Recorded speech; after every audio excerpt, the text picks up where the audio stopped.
Hello, everybody. This is your hosts for the RASC Vancouver Virtual GA Lite series of webinars.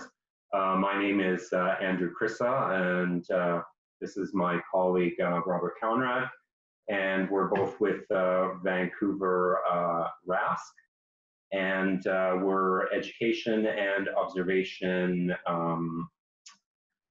directors, chairs. So welcome to today's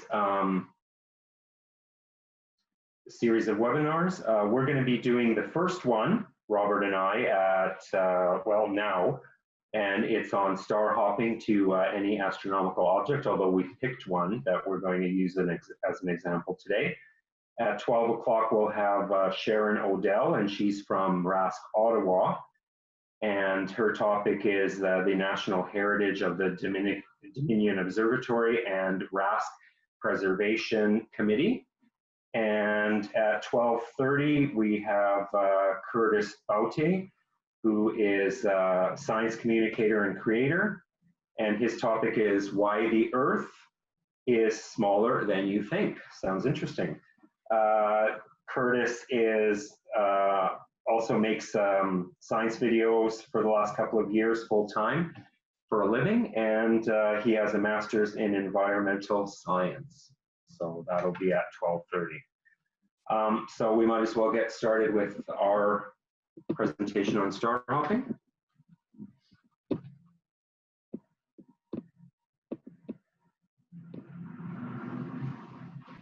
Great. So this is our presentation deck, and we'll make this available for you later too, along with some other things. This is our fail-safe guide to star hopping. And we've chosen an object that we're going to show you as an example to star hop to today. And our example is one of the asteroids that is visible right now. It's actually the fourth brightest asteroid that's visible right now. It's called Pallas. It's one of the largest objects in the asteroid belt. There's a picture of it. This is probably the best picture of Pallas that we have so far. It was taken by the Athena spacecraft on a flyby some time ago at its closest approach. It's quite heavily part-marked with craters, actually twice as much as its other two big asteroids in the asteroid belt, Ceres and Vesta. And that's because it has a very eccentric orbit and it has to pummel through a lot more material. It also has a very interesting very large impact crater near the equator, its equator that is about 400 kilometers wide. And it was made by an object 20 to 40 kilometers wide, and that was about 1.7 billion years ago. We never corrected that. What's interesting is it's responsible for spewing a lot of material off the surface of Pallas that now follows Pallas, is gravitationally bound to Pallas and follows in its orbit around the sun, which is kind of interesting. You can't see that obviously when you're looking at it through your telescope when we star hop to it. Here is the four largest asteroids, and Pallas is among them, 512 kilometers diameter, and it makes up about 7% of the mass of the asteroid belt. It was nominated to be a dwarf planet back in 2006, but it never made it because one of the prerequisites for a dwarf planet is it has enough mass to pull it into almost a perfect spherical shape, but Pallas is more of a irregular ellipsoid, so it doesn't quite make that category. Ceres is really the only dwarf planet in the inner solar system, and it's also in the asteroid belt, and it's the largest object there. So just quickly, a reminder, the asteroid belt is, do we see the little pointer moving here? Oops. Can we see the pointer? Yeah. So the asteroid belt is here. Obviously, this isn't to scale, but between the orbit of Mars and Jupiter. And so it's between, and obviously it isn't that thick as it's, many of these objects are millions of kilometers apart. It's just represented that way here.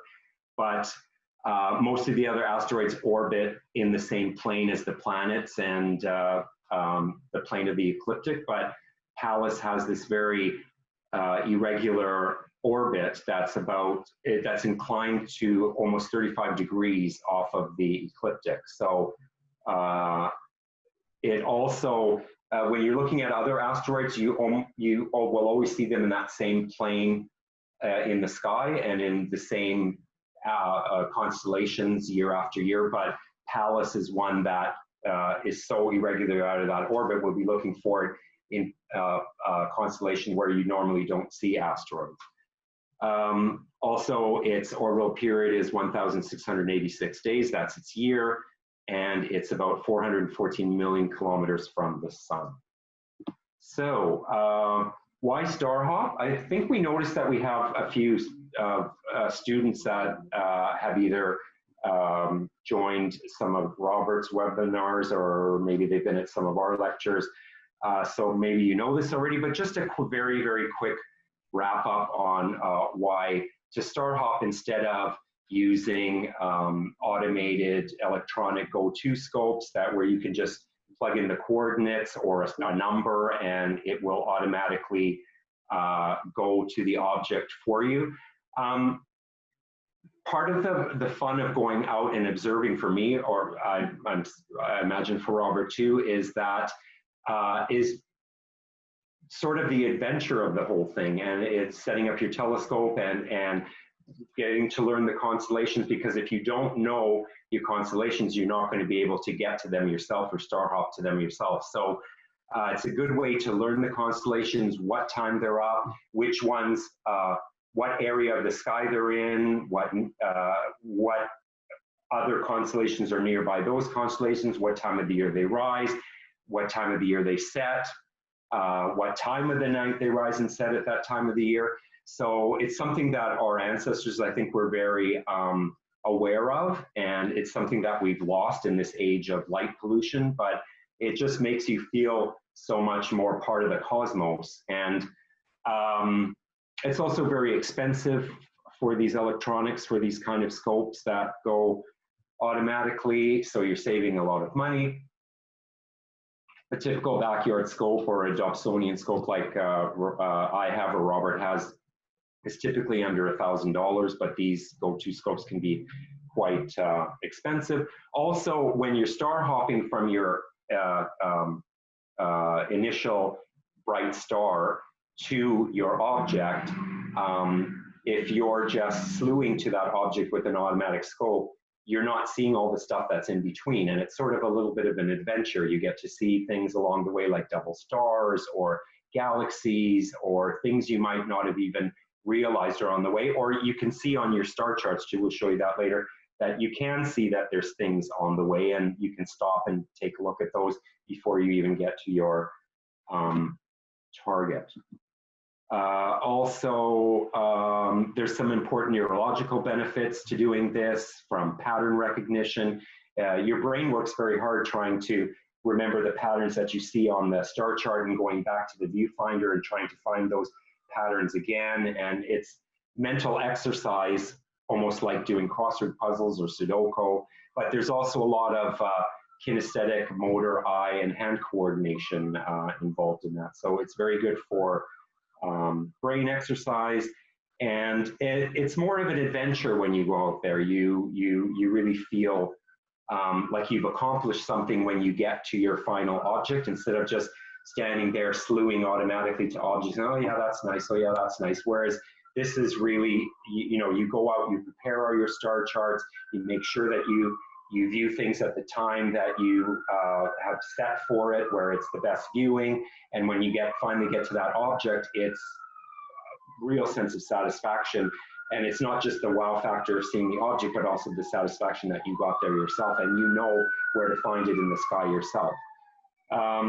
You know, you also get to know star magnitudes better. You feel more close up and personal with the cosmos. So yeah, all around, we give star hopping thumbs up, and we really recommend that you learn this as a way to, or part of your observing with your telescope. And I'll pass this over to Robert now. Thanks, Andrew. All right, so this is one of my favorite quotes. You might not initially see how it relates to star hopping and observational astronomy, but it actually is quite related. So Abraham Lincoln said, "Give me 6 hours to chop down a tree and I'll spend the first 4 sharpening the axe."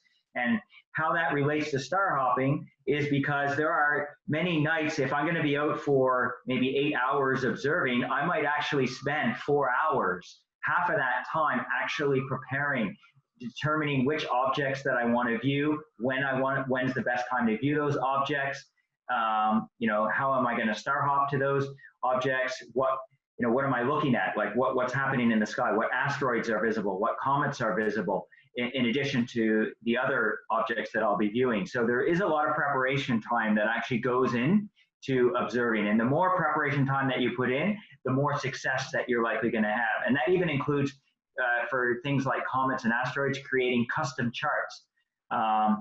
Because we're going to transfer some links to you that will give you access to all kinds of free charts. But even those charts, as good as they are, sometimes aren't good enough. So there's an online website, which I'll walk you through, on how to actually create custom charts for any object that you want. So a lot of preparation goes into observational astronomy, and that's why it's so rewarding when you actually get to your target. And as Andrew was saying, the wow factor in observational astronomy, a lot of the objects that you'll be star hopping to don't really have much of a wow factor. So actually, some of the objects along the way may have more wow factor than the actual object that you get to that you're looking for. So that's key. So how do you determine what asteroids are visible? Because we've chosen Pallas as an asteroid to star hop to. So how do you know what asteroids are visible on any given night? And there are 2 main websites that I use, and you can Google these and find the URLs for them. The first is Heavens Above, and the second one is a website called Cal Sky. I'm going to just give you a brief demo here of each of them so you get an idea as to what they look like. So I'm just going to minimize my PowerPoint, and I'm going to go into Google Chrome, into my browser, and I'm going to go to those 2 websites. So the first one here is Heavens Above. So when you go to this website, you'll notice that there's a section on the left-hand side of the screen for astronomy, and in there you'll see there's comets and asteroids. So I'm just going to simply click on asteroids, and there what it will do is it'll show you a list of the 10 or 12 brightest asteroids that are currently visible. So you can see now that Pallas is currently the 4th brightest asteroid. If you've been in my lectures before, you know how star magnitude works. The lower the number, the brighter the object. So there we have Pallas. So that's one example. The other website is Cal Sky. So if you go to this website here, you'll notice at the top of the screen, there's a menu. So you've got comets and asteroids. So I'm going to click on asteroids. Once I get to that page, I'm then going to now click on a submenu called nighttime asteroids.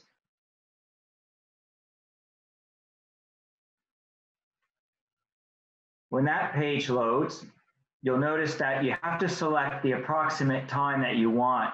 So if we go to, it's not dark really until about 11 o'clock. So we'll put in 11 o'clock.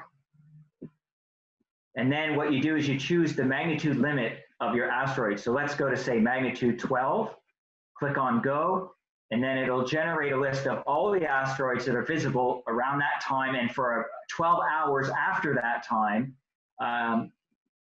which asteroids are visible. And so you can see the list there, and you'll see that Pallas is somewhere in that list as well. And there it is, 9.7 magnitude, and it tells us what constellation as well that asteroid is visible in. So like I said, I'm gonna, at some point, I will paste the links to these 2 websites in the text chat. And also, just so you know, I'm gonna also transfer a document to you later on. I'll send you a link to the document that's on my Google Drive. On this star hopping asteroids, I've created a quick reference guide. I think it's like 15 or 16 pages. And everything that we're covering today will actually be in that guide. So you don't need to worry about taking copious notes. All of that information we will transfer to you so that you can refer back to it. Okay, so those are the 2 websites that I wanted to show you.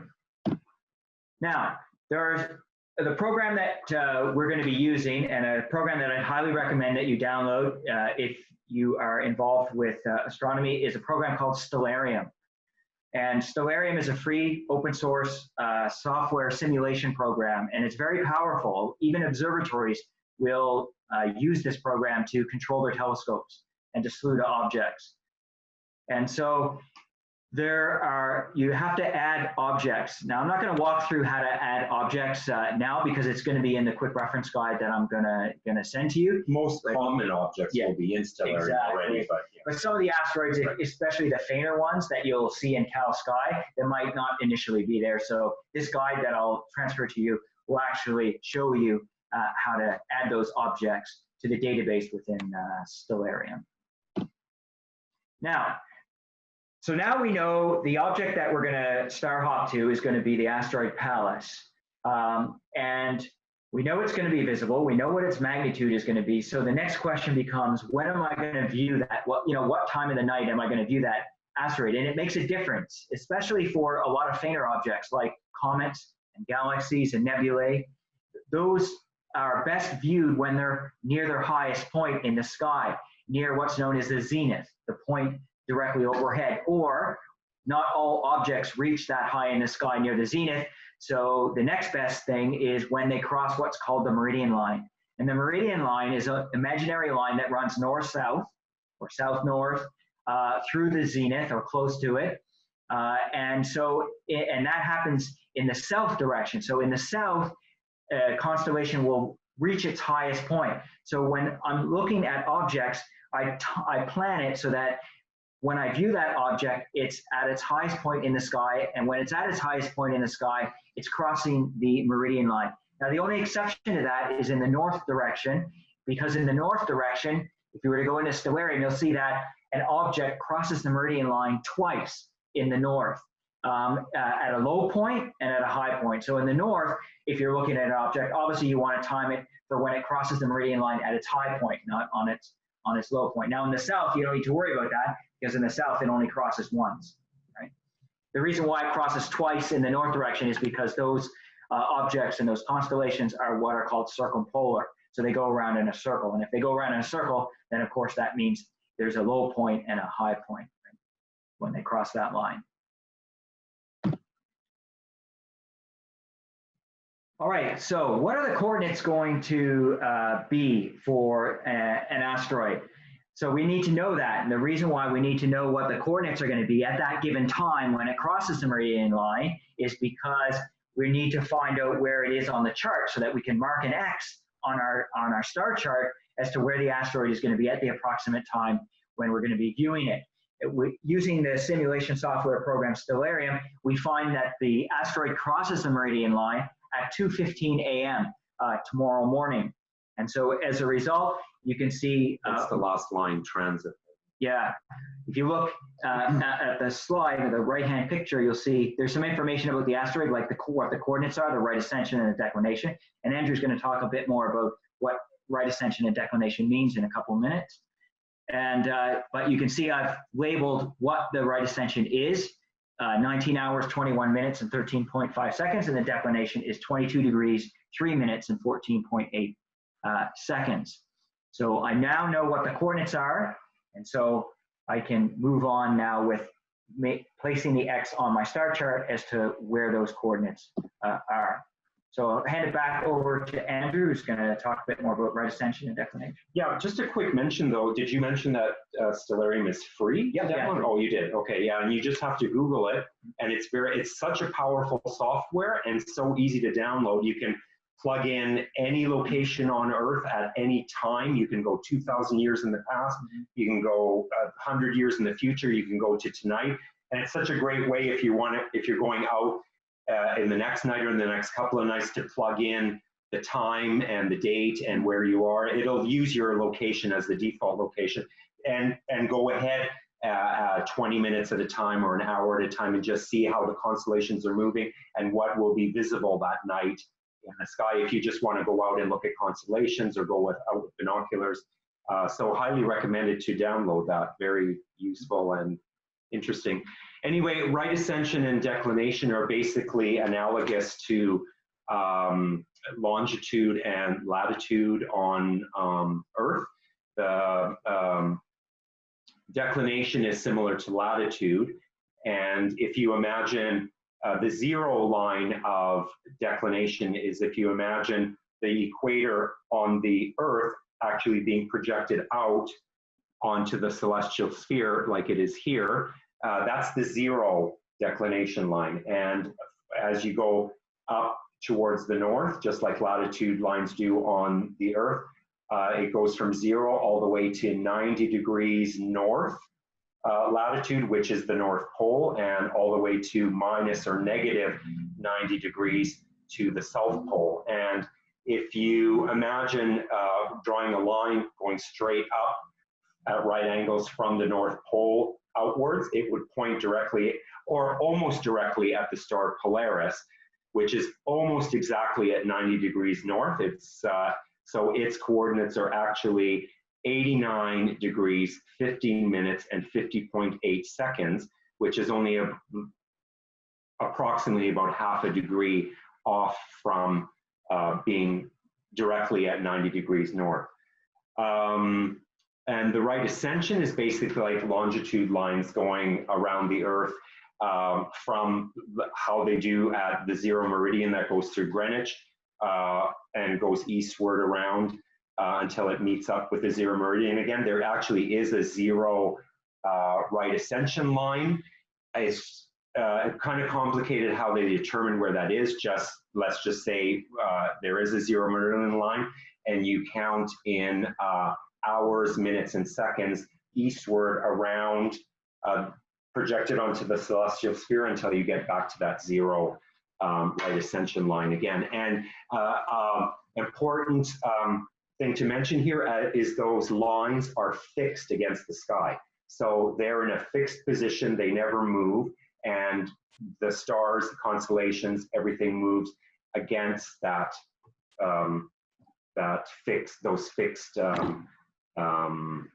right ascension and declination lines, which again are like latitude and longitude on the Earth, just projected onto the celestial sphere. And so just to mention as well, so that's why we had to find out what the coordinates are going to be, because the background stars and fixed. All the other objects are fixed, but the asteroids and comets and planets move, variable, and the moon move against this fixed background. So their right ascension and declination are always changing. Something like a star or a galaxy will always have the exact same coordinates because they're fixed against that celestial sphere, to us anyway. So then once you've located where you want to star hop to, so here is in Stellarium where Pallas would be located tonight at the time when it crosses the Meridian Line.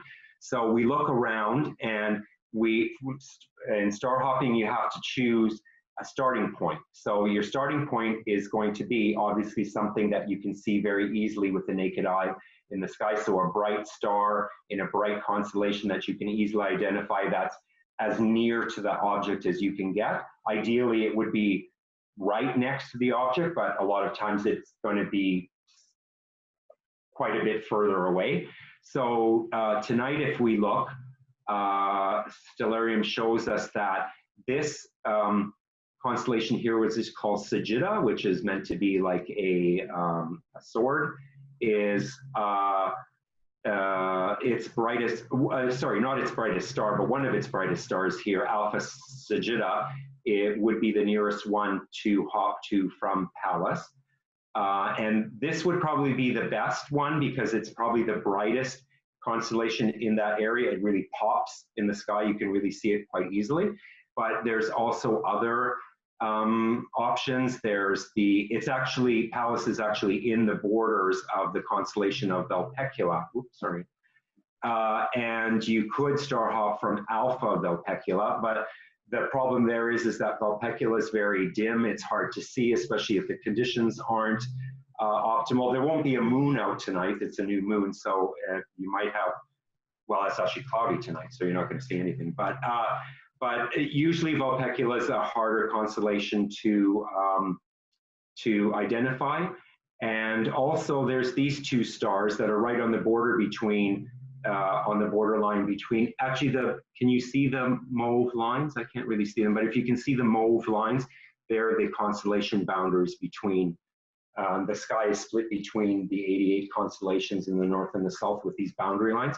But anyway, the boundary line goes between these two double stars, and one is 1 Vulpecula, and the other one is 1 Sagitta, and both those stars you could use to star hop to Pallas tonight also.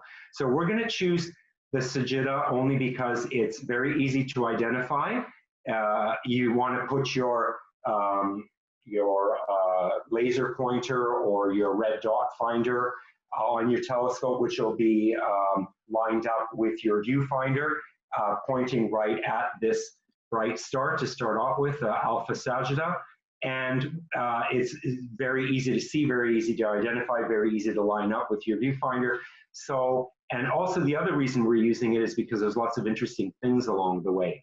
We mentioned as you're star hopping along the way, there's other interesting things that you might see. There's actually a couple of very beautiful star clusters along the way. There's one here. And there's also an interesting asterism. An asterism is a collection of stars that's not a constellation, but still is recognizable as a shape. And this one is called the coat hanger asterism. And we'll actually see that on the way from Alpha Sagitta to Pallas. And it looks kind of like an upside down coat hanger. So yeah, also a very important thing to have with you when you're star hopping are the right star charts. I always have, and Robert always has, a pocket sky atlas. You can get a jumbo size or a more pocket size transportable one. I like the bigger one, it's easier to see.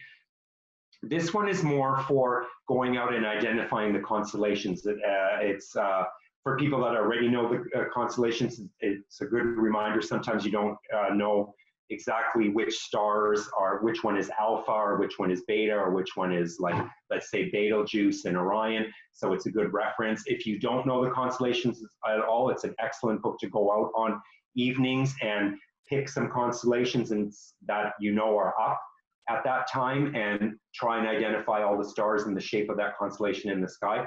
It's an invaluable resource. And I think the small one is about $29. There are other charts out there like Sky Atlas chart, which can be $150 or up, or the Uranometria, which I've seen people use, which can be $75 and up. The problem with these star charts is that the Sky Atlas only goes up to a magnitude of 8, and our telescopes and most backyard moderate telescopes that you'll be using can actually see things up to magnitude 12 or 13. And a lot of the things you want to be looking for will be that magnitude. So these star charts are actually kind of useless for stuff like that, stuff that's dimmer. So that's one thing we don't like about that, is it doesn't show anything past those magnitudes. But what Robert did discover a few years ago online was that there was a series of charts available absolutely free online that anybody could download. They're not available now. They were taken off about a year ago, but both of us have downloaded them to our hard drives. We are going to make them available to you, and they're an amazing resource, and they actually go up to magnitude 13. So they're perfect for most backyard astronomers and for what we want to do. And these triatlas charts come in 3 scale sizes. So they come in the A set, the B set, and the C set charts. The A set charts are basically like the Pocket Sky Atlas. They're for naked eye viewing, and I even use them sometimes as reference to pick out constellations in the sky or which stars within those constellations. The B set are perfect scale size for people with binoculars or magnifying finder scopes, but we use for telescopes the perfect scale sizes are the C set charts, and those are the ones that we'll be using and which we use most often, and which we're using now to get to this Asteroid Palace. And there are about 580 of them that cover the whole sky, north and south hemisphere. But where we are at our location, you only need to use about 420 of them, and you can print up these 420 sheets if you want to put them in a binder, or you can just print them as you go. You can, with the other star charts, if you mark them up, you might not want to damage them. These ones, you can mark them up as much as you want, take them out in the field. If they get damaged, you just print up new ones from your printer, and very easy to go. So yeah, and like I said, we'll make these available, the link for you to download these charts. The way to use them is each one, the A, B, and the C comes with a chart index at the beginning. How do I get to that again? Oh yeah, that, yeah.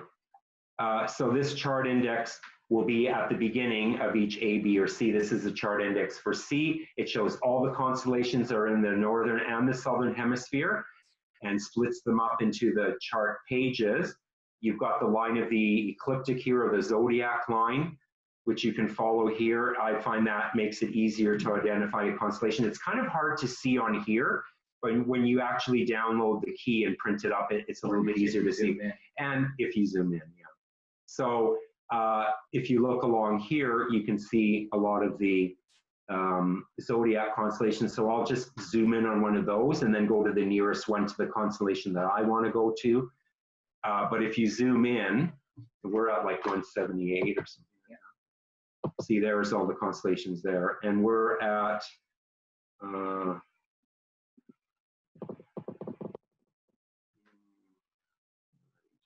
here, yeah, okay. So if you zeroed in there at 178, oh, we're down here. Well, anyway, let's go back and we've got it here. Yeah, so you zero in here on at 177 page and 178, and we see here that there's that Sagittarius constellation. It looks like an arrow, and there's our star Alpha Sagittarius there, and our object is actually here. If we look, because we can see in Stellarium that it's between this star and Vulpecula, Alpha Vulpecula and Alpha Sagittarius, so we know it's about halfway, and we know it's on this here. So if we're using Alpha Sagittarius to navigate or star hop to our object, we're going to have to print up page 177 and 178, and then we're going to hop over to star pages, and we'll show you how to do that in a minute. If you wanted to star hop from the dimmer and less easily identifiable Alpha Vulpecula, you'd only have to print up one page, page 178, because you see Alpha Vulpecula and our target object are on the same page, so you only have to go out there with one page. Makes it a little bit easier. But then you'd miss that coat hanger, asterism, and a few other things. So yeah, so I'll give it back to Robert. Excellent. Okay, thank you, Andrew. So the star charts, as Andrew mentioned, there's A set, B set, and C set. There's actually kind of two versions of the C set. And that the reason why there's two, well, there actually isn't two versions. I had to create a second version of the C set to accommodate for a type of telescope configuration that's a bit of a pain in the butt. And that is a lot of refractor telescopes come with an accessory. And I'll just show you what that looks like on this slide here. You'll see it on the left-hand side. It's called a star diagonal. And that star diagonal, why they include that with the refractor telescopes is so that when you have the telescope pointed very high, like almost vertically, you can actually still look through the eyepiece. Because if you didn't have this star diagonal in this V shape, then you would really hurt your neck trying to look through the telescope when it's pointed that steep. And so what they do is they include this accessory to make more comfortable viewing called the star diagonal. The only problem with that is that accessory, what it does is it creates a mirror image. And there's no way to actually rotate the page to accommodate for that. If you have a reflector telescope, like a mirror reflector telescope, as you know, when you look in the telescope at the moon or whatever you're looking at, the image is upside down. Well, if you look at the Tri-Atlas chart pages, that's not a problem because all you have to do is turn your page upside down and now you have a view that matches what you see in the eyepiece to what matches on the chart. The only problem is with the mirror image, you don't have that luxury. There's no way you can turn the page from a physics point of view to actually have that view. The only way would actually be to turn the page over and shine a flashlight through it. Well, that's the stupidest thing you'd want to do because you want to protect your night vision, right? So what you can do is there's some software like Adobe Acrobat, the professional version. You can bring it in, and actually there's a checkbox that you can flip the page. So that's what I've done. Or also some printer drivers. If you have a decent printer, there's part of the printer driver will allow you to also print a mirror image as well. But you don't have to worry about that because I've done that for you. So in the links that I'm going to send to you a bit later on, you'll see there are two versions of the CSET charts, the standard version and this mirror flip version, right? Now, if you have that type of telescope, what you can do is you can actually purchase, what's called an erect image diagonal, which is, you see that image on the right. And if you have one of those, then you don't even need to worry. I also find it very interesting because a lot of telescope companies, well, all telescope companies, they sell you this star diagonal instead of the erect image diagonal because they want you to purchase that accessory. But I often get angry at these telescope manufacturers because ultimately what they're doing is they're selling you a telescope that doesn't match with any of the star charts that are out there. And it's not like these books that Andrew was talking about, like the Uranometria or Pocket Sky Atlas. They don't publish versions of those books in mirror image flip. So in a way, they're selling you a telescope that you can't use with any of the star charts that you buy out there, which I think is to some extent unethical. But anyways, there's a way around it, as you've seen, if you use the Tri-Atlas charts, right? I think you're vibrating though. Oh, you're So now I need to know, remember I was talking earlier about how I often, as good as the Tri-Atlas charts are, sometimes, especially in the Sagitta area and the Vulpecula area, the star field is very dense. There's a lot of stars, and there's also, if you look on the Tri-Atlas charts, which I'll show you in a minute, they're very busy. They're condensed with a lot of labels and stars and labels for those stars and objects and things like that. So it's very crowded sometimes. So it might not be enough. Even if you go out there with the chart and you put your little X near the star where you think the asteroid is going to be at that point, it's still not enough. So a few years ago, I decided, I actually, this tool existed, but I think I'm probably the only one that actually uses this tool in this manner. What I use is I use this chart to basically help me once I get to the general area of where the asteroid is on the Tri-Atlas chart. I use this to narrow in on my target. And you can see there on the right-hand side of the page on the image, you can see a bright star. It says 66. That just means that 6.6 magnitude star. The reason why they don't put a point there is because you'd confuse it with a star. So you can see where the crosshairs is in the middle, where that asteroid is in relation to the stars around it. So what I do is I star hop on my Tri-Atlas charts until I get to that star that says 66, and then I get rid of the Tri-Atlas charts and I narrow in narrow in my eyesight on the asteroid, so I don't confuse the asteroid with any of the stars, because as you may know, an asteroid really doesn't look very much differently than what a star does, unless you're experienced. Asteroids often have a bit of a metallic sheen to them, that stars don't. But if they're faint magnitudes, you won't even really notice that. Can you flip to this just to show them? So let me do that.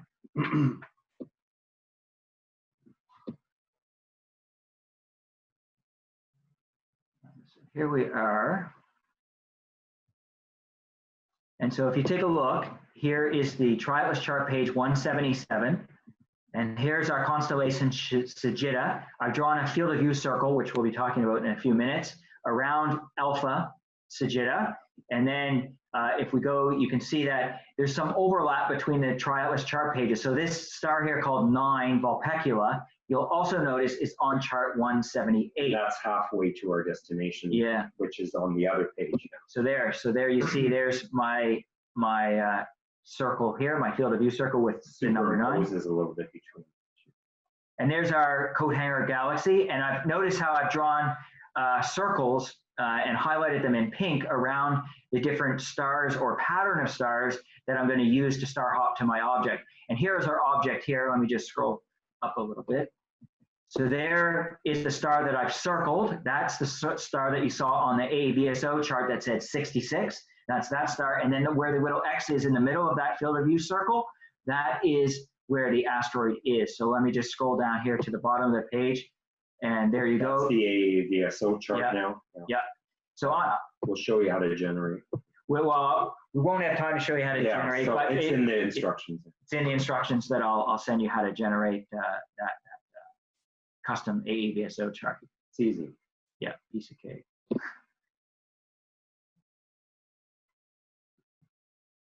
So let me just go back here to the PowerPoint.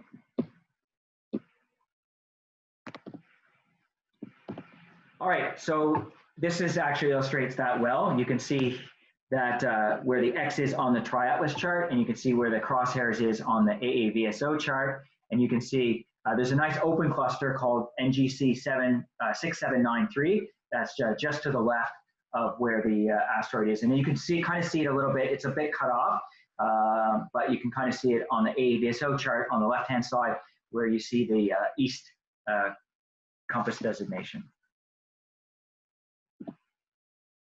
All right, so you're probably looking at these circles wondering, well, how did I know how big of a circle to draw on the Triatlas chart? And that circle represents my field of view in my wide angle eyepiece, because we haven't mentioned this yet, but when you star hop to an object, you want to star hop by putting in your widest angle eyepiece that you have. And so so this circle represents exactly what it's actually uncanny how identical and how accurate it actually is. So that you see this in your viewfinder, and that's exactly what's on your star chart. Yeah, when I look at my eyepiece, all the stars that I see there around the edge and the border of that circle is what I'm going to see around the edge when I look through my eyepiece. And so, but you need to do a little bit of math in order to determine what size circle that is going to be. And you also need to hold the chart at the right. Yeah, of course. During the course of the night, you may have to hold the chart at different angles because it moves as it rises in the east. It's at a certain angle as it is so you south. might have to hold it sideways, sometimes even upside down. But you look in the viewfinder in your eyepiece, and you look back and you see which way it has to be oriented. This is where that brain work with the neurons comes in. Yeah, so this is a little bit of boring math, but you need to know this just to get your so you know how big to draw your field of view circles and exactly how many degrees of the sky you're looking at. On every telescope, are we going to have time to show them actually how to star hop in Stellarium? We'll show it. Yeah, okay. So all telescopes will have a stamp or a label like this on the actual barrel of the telescope or the tube of the telescope at one end or the other.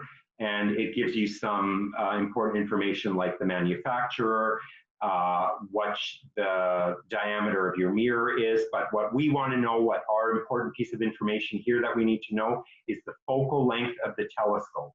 So here, the focal length of the telescope is 1,524 millimeters, and you're going to get something around that length on your telescope. You don't really need to know this focal ratio right now. You can get into that later. In the future some point. The focal length basically just is the length from the mirror to where the light is traveling and focuses at your eyepiece. So that length is 1,524 millimeters. So you need to take that focal length of the telescope, and then you go to your eyepiece, and remember what Robert was talking about, wide angle eyepieces.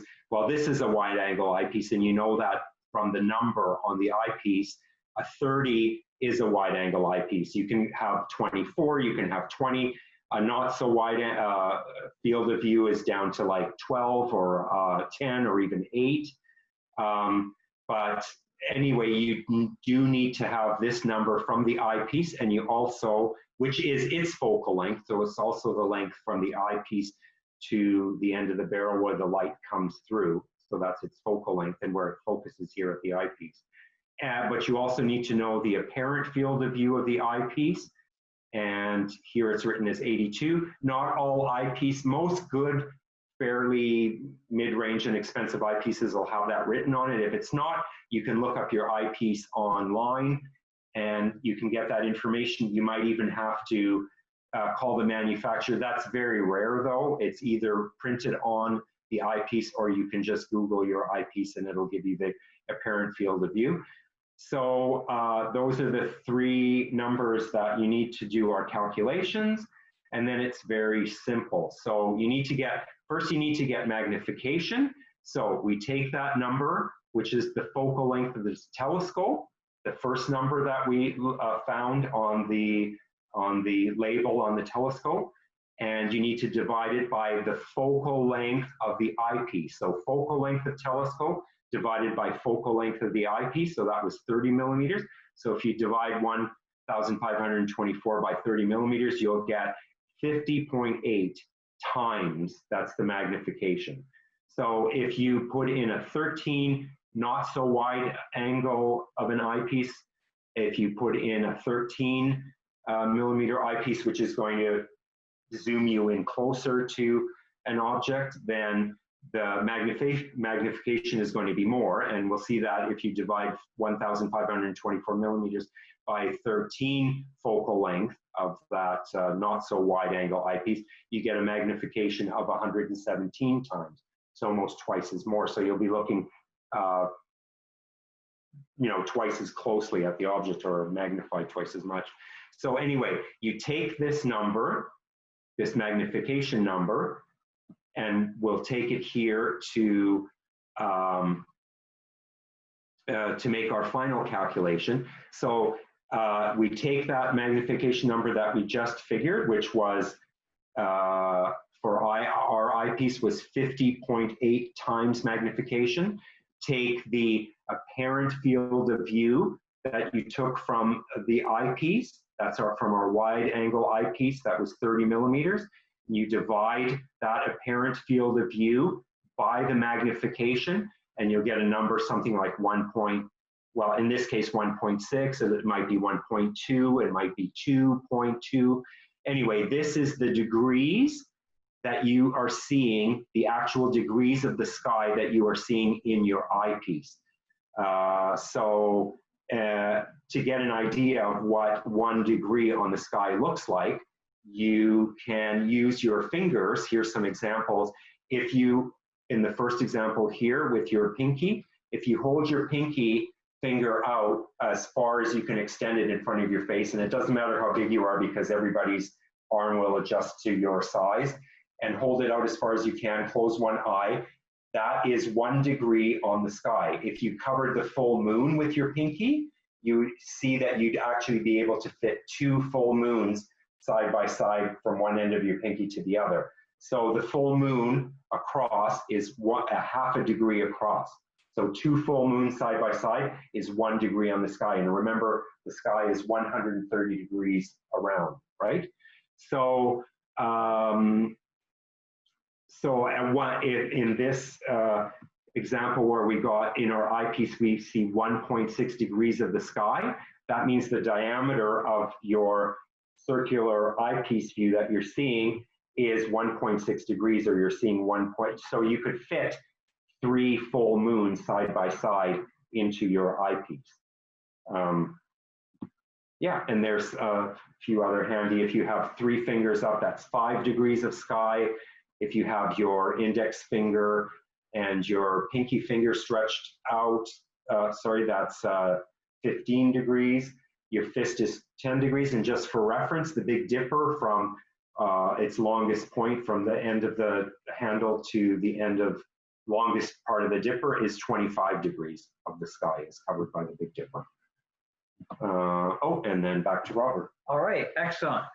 So now that we know that our true field of view is 1.6 degrees, we need to draw our circle on our triatlas chart. Now you need to know what the scale of the triatlas chart is. So the scale of the triatlas chart is one C chart. The C-set chart is 1 degree is equal to 20 millimeters. So if 1 degree is equal to 20 millimeters, then 1.6 degrees is equal to 32 millimeters.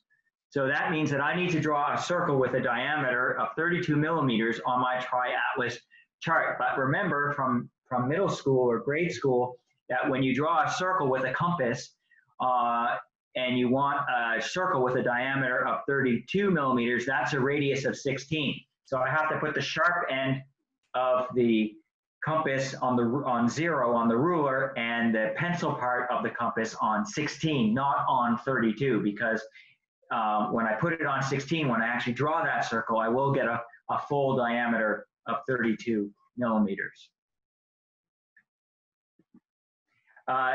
The other thing that you can use once you draw your circle is if you want to, this is handy for beginners. You won't need this really once you get more accustomed to star hopping, but when you start off with star hopping, you can use these drafting circle templates that you can get at Staples, or you can, in the middle diagram, you'll see somebody's created a circle out of a copper wire. I like the middle one because then you can see what's outside of the circle, which you need to, because if you're going to star hop using that circle, you need to know what's coming up next, right? Whereas if you look at the last diagram, somebody's kind of cut a circle out in a piece of paper. That's not very good because you can't really see the stars that are covered by the piece of paper. The best option, though, that I use. But why isn't that a good idea? Because you're going to be moving your eyepiece, and you might want to see what's next coming. Well, to some extent, for some people, it helps them because it doesn't confuse them as to what's outside. Yeah. But depends on how you look at it. The best option, though, that we used to use was use an acetate or one of those transparencies. So you get a permanent marker, and you put that permanent marker in your compass, and you draw your circle using that permanent marker on the acetate, on the transparency. And that way, and then you cut it out in like a square, very similar to the last diagram, but then at least you can see the stars that are outside of the border of that circle and move that around your chart page as you're star hopping. So again, you're doing this because this is exactly what you're seeing in your eyepiece. When you look in your eyepiece, this is what you'll see when you point it at that star. You'll see all those star patterns around. So you want to make it easiest for you by excluding everything that's not seen in there so that you can zero in and just concentrate on what's in your eyepiece is what's in that circle. And it gives you the context of how far I need to move. Yeah. Because you can see, okay, there's a star. If you look up there, right now we're centered on the star Pollux and Gemini. Well, if you look at Castor, you can see the distance between Castor and Pollux. If I were to move my my telescope so that Pollux is in the lower left-hand corner of my eyepiece, that means in the upper right-hand corner, I'm likely going to see the star Castor. Yeah. So that border gives you an idea of actually how much I need to move to get somewhere. Right. Yeah. Very powerful. So. All right, so this slide here just talks about how to set up your eyepieces in Stellarium. My guide goes through all of this, so I won't go through it now. But what you can do, all the math calculations that Andrew was talking about, Stellarium actually does it for you. You don't have to do those calculations. All you do is, if you look at the diagram on the left, you type in the focal length of your telescope, the diameter of your mirror or primary objective lens, and then what it will do is, based on what you enter for your eyepieces, so your apparent field of view and your focal length, it will do the calculation for you automatically. So what's that actually look like in Stellarium? I'll show you. And then maybe we can do an example of star hopping. Yeah.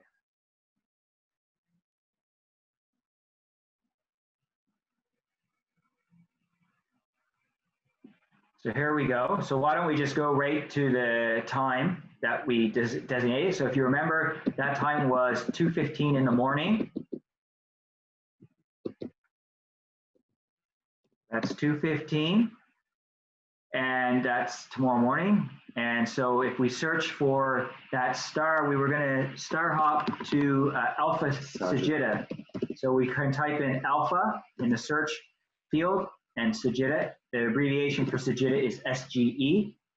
Simply hit enter. It will take us to that star. If you click the ocular view plugin in the upper right-hand corner, now you can see I'm actually viewing what I would see in my eyepiece, or actually that's the binoculars. Now what I'm viewing, I would actually see this.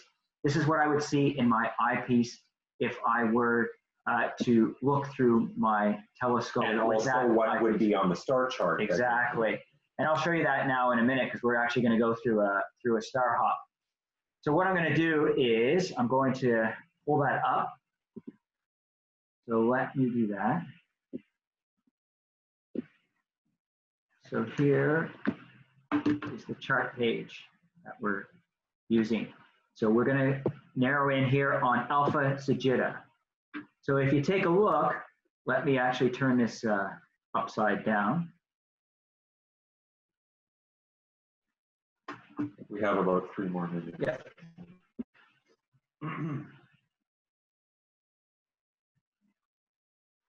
There we go.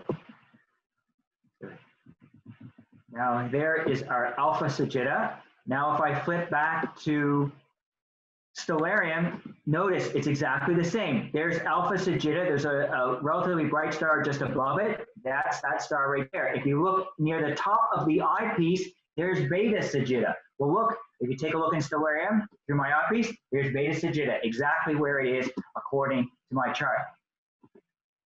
And so now, if you look, where do we go after Alpha Sagitta? Well, we actually want to look for this star pattern here and then eventually make our way over here to 9 Vulpecula.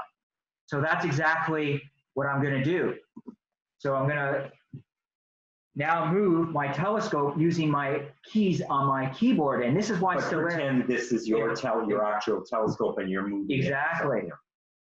So now I'm looking for this pattern of stars. Well, there's the pattern of stars that I was just looking at. So I've now put that in the middle of my page. So if I flip back to here, that's the star pattern that you see that I have circled there.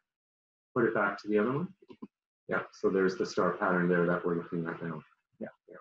And so the next step is we need to go to 9 Vulpecula. Well, that's easy because we just continue on like this. There's 9 Vulpecula, so I center that in the eyepiece. Now I turn over my Triatlas chart page from 177 to 178, because remember, there's a bit of overlap between those two charts. So now I'm on chart 178, looking at 9 Vulpecula. So if we go back to the chart here, and we go down to 178, you can see the next step, the next star that I want to star hop to is this star here called 66 Vulpecula, and it's got a line through it. Anytime you see a star on the Triatlas chart that has a straight line through it, that means that's a double star. So that's actually, I remember this star. This is a very nice one to actually look at. So I get to enjoy that along the way. If I had a go-to scope and I just typed in Palace and the coordinates, I would miss all of that, right? So that's why star hopping is really a beautiful thing. And then the coat hanger, isn't it? Yeah. So now, there we have our right there. Yeah. Coat hanger. 7 Vulpecula I actually have circled just before the coat hanger. If you take a look there. No, well, you got to. Oh, yeah. Yeah. So there it is there. Yeah. And then next to that, there's my coat hanger galaxy. So I can center that in your telescope eyepiece. Yeah. Yeah. And then if I move down, there's this star pattern here. It looks like 3 bright stars in a curve. Pattern right here. Yeah. Okay. Exactly.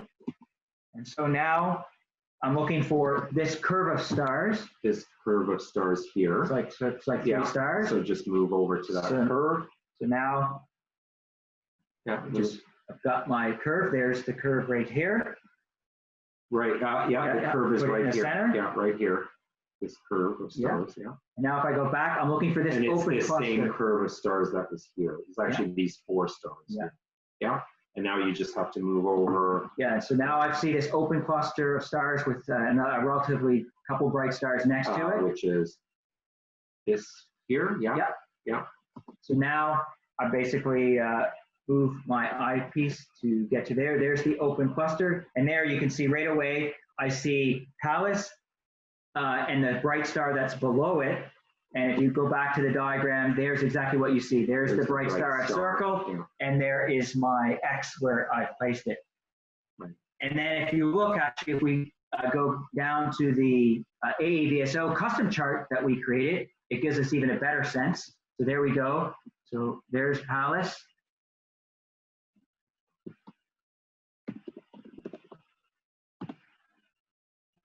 So if you look, there's the star that I circled. There's this star here. That's that star right here where I'm circling in the diagram. So this really gives you a sense of what star hopping is like. If you follow this process of star hopping and you create your custom AAVSO chart for the comets that you're looking for or asteroids, that's why I called it fail-safe, because you will have success, and trust me, And fun. and fun. And it's very rewarding, actually, too.